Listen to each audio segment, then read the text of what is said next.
What's going on, everybody? It's your boy C-Zar, and we are talking about Dogecoin today, DOGE. It is the 29th day of June, and here we are in these final days of June, sitting at about 7.2 cents. We've got roughly 10 hours left in this day. Hit that like button, subscribe. Thank you all for being here, and let's get into it, okay? 7.2 cents, moving down a little bit.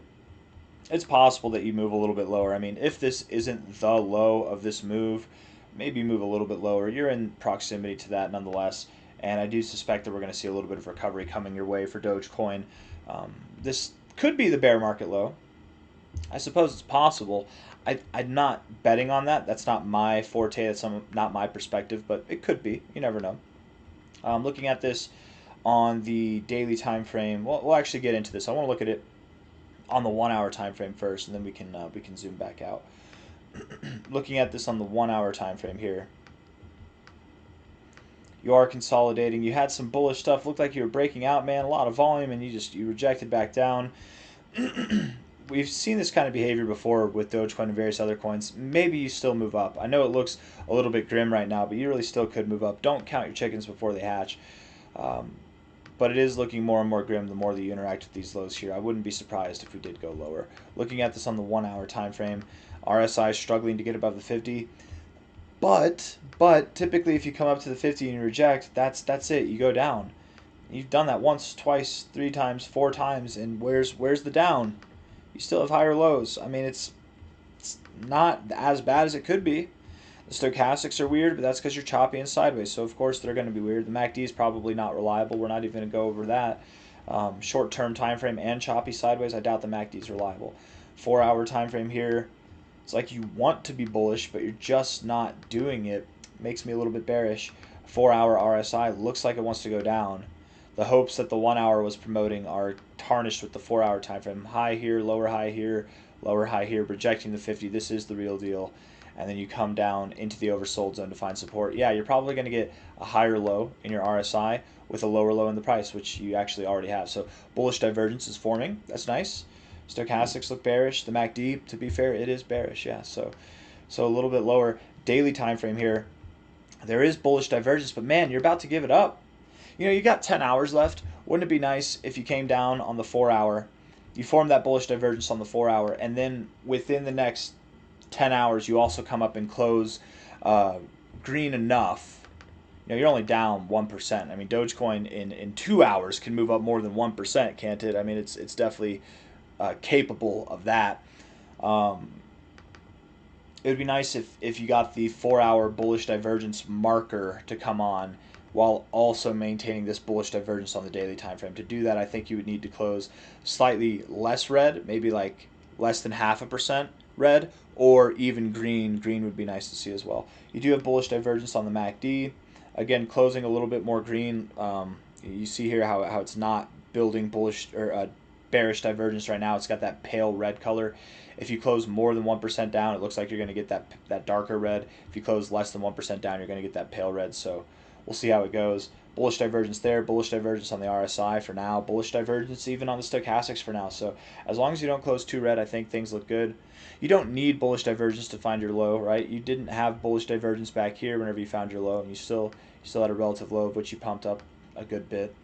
I do think, again, ultimately Dogecoin, regardless of going a little bit lower, bouncing from here, moving sideways, and then moving up, whatever. I think the real idea is that, you know, you buy in this area and expect to move up. You probably find resistance either at these daily closing lows, wicking closing lows, somewhere around here, or maybe even up here where you found lows before and resistance before here. So something between 9 cents and 8.2 cents. You're at 7.2 cents now. That's a decent move. It's nothing to be upset about. And of course, you could see something more. That can happen as well. If this is the low and these fibs are accurate, the expectation would be, you know, 236 at a minimum. That's a 12% move. Again, that's right around 8 cents.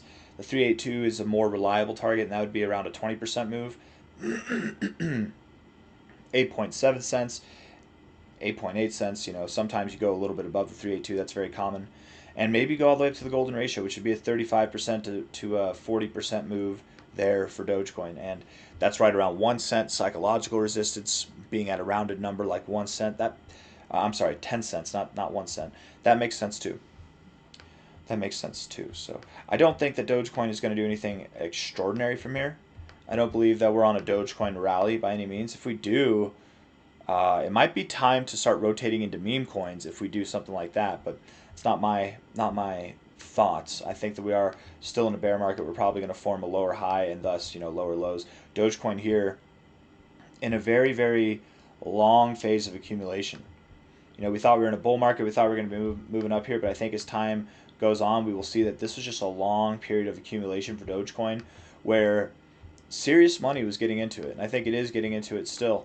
And the reality of that will be realized once we're at new all-time highs. There really is a solid chance that in the next cycle, sometime in 2028, 2029, that Dogecoin is up around, if not even above, $4, boasting a multi-$100 billion market cap, like over $500 billion market cap, crazy stuff. I thoroughly believe that that's possible, actually. Dogecoin is one of the coins I have the most confidence in this crypto space. But before we get there, we probably do go a little bit lower. Maybe we drop down to the 0.69.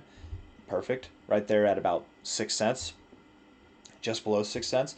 Maybe, just maybe, we get some type of triple bottom or slightly lower low, something like that. There's this low area here, this little knot. We could come down there and find support there. We're breaking down. Everybody's bearish. It's the end of the bear market. People are freaking the hell out. And then that's actually the best time to buy. And then we sing kumbaya as we go into to the next bull cycle and we see some phenomenal growth. But I got nothing else for you. Not financial advice, not a financial advisor. I think it's a great time to buy Dogecoin for the long term, honestly. Even here at 7 cents, I think it's a great time. I do believe that we will probably drop about another cent and a half, somewhere in there, over the months to come. But over the years to come, we've got a lot of growth, probably well above multiple dollars in price. And yeah, that's my thoughts. That's my expectation. I love Dogecoin. You're getting ready for a move up. Certainly getting ready for a move up around either 10 cents to 9 cents would be my guess. At least something above 8 cents. Here you are at 7.25 cents. So that's not bad. And again, if you do see slightly lower lows, if you do see a lower low than this, it would be slight. I don't think you're about to dump through the floor. Anything can happen. I've been wrong before. I will be wrong again, but I don't believe you're about to dump through the floor.